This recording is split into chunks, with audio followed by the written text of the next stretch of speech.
बिस्मिल्लाहिर्रहमानिर्रहीम अस्सलाम वालेकुम दोस्तों, क्या हाल चाल है? ठीक ठाक हो? सो खुश हो? तबीयत सेहत मिजाज ठीक है?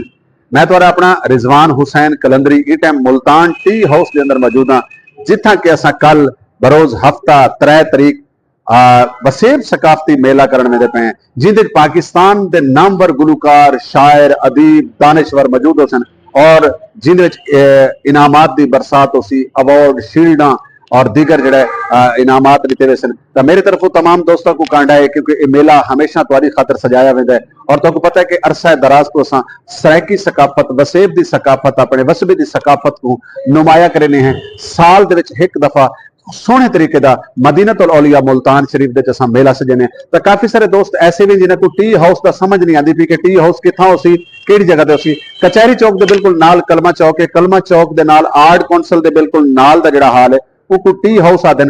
फैमिली प्रोग्राम है, जरूर तुहाडे असां तांगी रासूं, असां अखी दियां पलकां विछा के बासूं। कल असां तुहाडे मुंतज़िर होसूं ठीक 3 बजे टी हाउस में तशरीफ घिनासो, सारा मान वधेसो और इहदे नाल नाल एक बड़ी खुशखबरी भी दी वजा। खुशखबरी तो वैसे तो देनी चाहिए, मैं देंदा पिया कि कल मेरी सालगिरह भी है।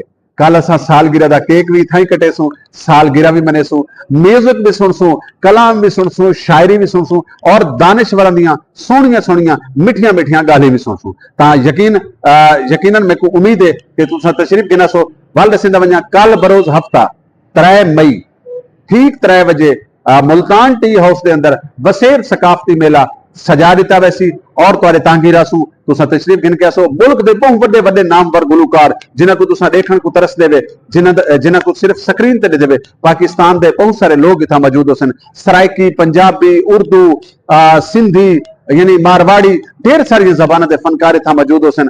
तो रल के झूमर मरेसूं, रल के खुशियां को सोहना करेसूं। बहुत शुक्रिया, बहुत मेहरबानी। तुहाडा तांगी रासी, तुहाडा अपना न्याजमंद रिजवान हुसैन कलंदरी।